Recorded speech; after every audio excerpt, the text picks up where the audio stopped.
Hi there, my name is Dr. Katie Saint, and this video is on how we can use visual supports to help our kiddos be more independent and successful. So I'm going to go ahead and share my screen. Here we go. All right. So, visual supports is an evidence-based way that we can help people be more successful. So one of the principles of behavior analysis is that we have to only use evidence-based practices. And the reason for that is because if something isn't backed by research, there is risk in it doing harm. We can't guarantee what the impact will be, so we don't want to take that risk. So, the research does support that visual supports are helpful in getting people to be more independent and other benefits as well. So, there's different types of visual supports. One is a visual boundary. So, what this can look like is you have a space defined where somebody can go. A lot of times you do this in your backyard. Some people have fences, some people just have trees, or some people even paint lines in their driveway so their kids know you can't go past this line. Another way that we see this is in classrooms where there might be some visuals set up so kids know that group time is in this area. So you can get creative with how you set up visual boundaries or where you want to set them up, but it can just help kids be more clear on what the expectations are. And actually, the research supports that having clear boundaries like this reduces anxiety. So, one study that I love on this studied kids on a playground, and the kids who played on the playground with the fence used 50% more of the playground than the kids who played on the playground without a fence. The kids without a fence stuck to the middle and were a little more cautious in where they would play. But when there was a clear boundary, they used the entire playground. So, this is a way to make expectations clear and reduce anxiety. So, visual cues. We use visual cues as adults. Kids benefit from them too. So, our phones are constantly giving us cues of reminders or scheduling. All sorts of stuff like that are helpful.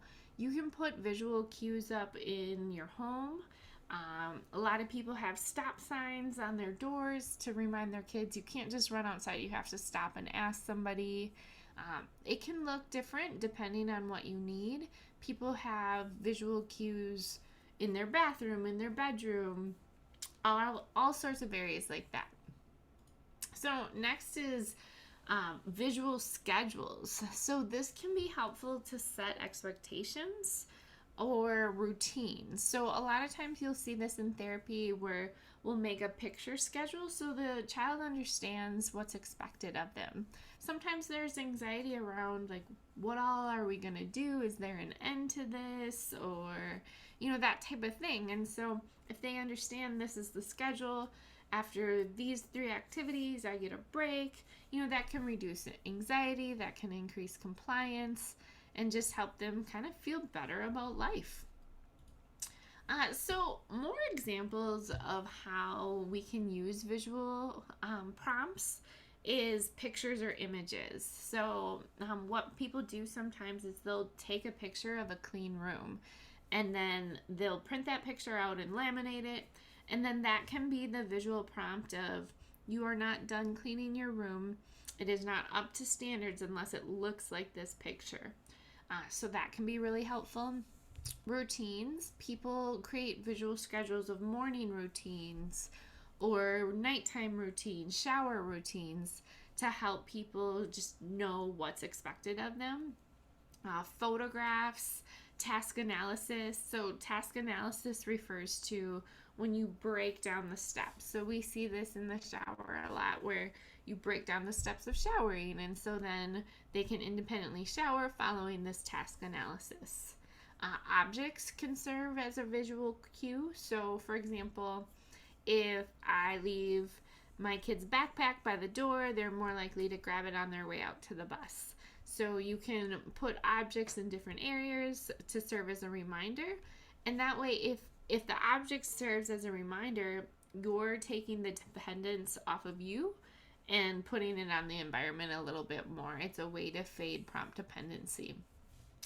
Rules and reminders can be on the wall, they can be printed, or they can be programmed into phones or watches, things like that.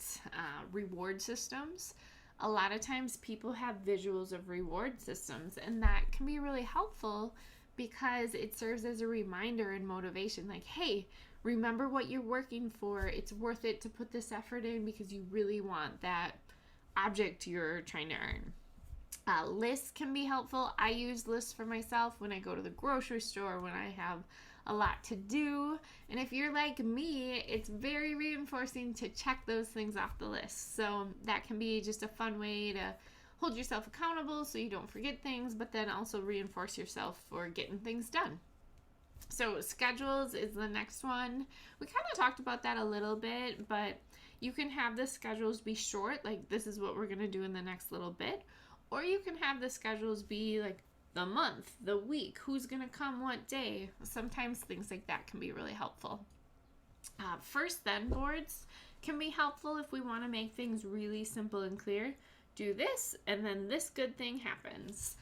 It can be a really big motivator for kiddos. Visual boundaries are helpful. We talked about that a little earlier too. So like setting up flags. Sometimes people put little dots out that kids can sit on, so it's really clear, like this is my spot, this is where I'm supposed to be. So you can get creative with putting visuals out so people are aware of their space and where they're supposed to be. Labels can be helpful. This is especially helpful if you're working on organization and things like that. Timelines. So this is referring more to how long things will take. Sometimes people are okay with their schedule, but they really want to know what the duration is going to be. So this one focuses more on time. The next one is scripts. Sometimes making a visual for a script can be a helpful prompt to remember what they can talk about or what they're supposed to say. Sometimes if a teenager or a young adult needs to call a business, they might write out a script. Or maybe you want to call your friend to schedule a play date. You know, that would be a time we would maybe write a script. Or in the very beginnings of communication and conversation skills, we might write out scripts and practice them that way. And then as they get more fluent, we would fade that out. And so then lastly is gestures. So sometimes we can give visual cues as gestures and it's less intrusive. So one example would be like tugging on your ear to serve as a cue, like, hey, remember, you're working on not doing that, so I'm not going to say anything.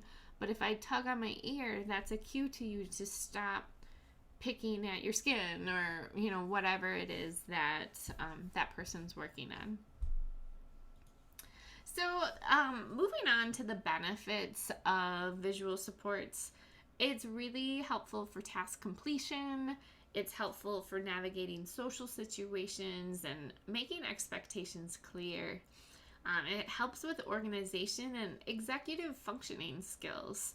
It aids in communication and it increases independence. So one thing that I think is really big about all these things is it reduces anxiety. So we know that anxiety and autism go together a lot. A lot of our kids are super anxious. So whatever we can be doing to help that anxiety is huge. And so visual supports is one of those ways. So next I want you guys to just think about your own home and your own life. Where do you already have visual supports? We as adults have visual supports all over the place. Our cell phones are a major visual support.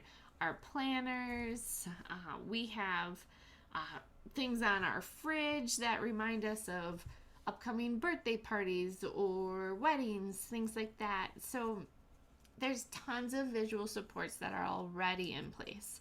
So I want you to just take some time to think about like what already exists in your environment. Is it helpful? One thing to think about as well is, do we want to start fading those supports?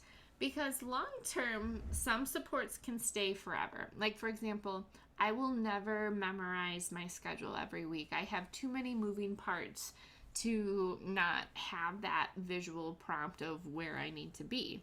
So that's a visual prompt that will never need to be faded out. But my shower routine, for example, I faded out when I was a kid. So I didn't need that anymore. So think about your life and your kids. Are there prompts and visuals that need to be faded out? And then think about, what would you like to add? Where would it be helpful to add visual prompts so that you can increase that independence or help with communication or reduce anxiety in some way? So, along those lines, then, think about, what specific behaviors am I targeting? What's my intended outcome? Because then, once you have the visual prompts, you want to measure if it's working or not. Because if you don't measure it, you could be wasting your time and efforts. And so, that's part of behavior analysis. We always want to measure what we do so we know if our efforts are worth it and if they're working. Because if they're not working, we want to change it and try something new until we find out what does work. So I'm going to stop sharing my screen. That is it for this presentation on visual supports. I hope it was helpful to you. Feel free to brainstorm with your team about ways you could add visual supports in, or ways you actually want to take visual supports out. So thanks so much for listening.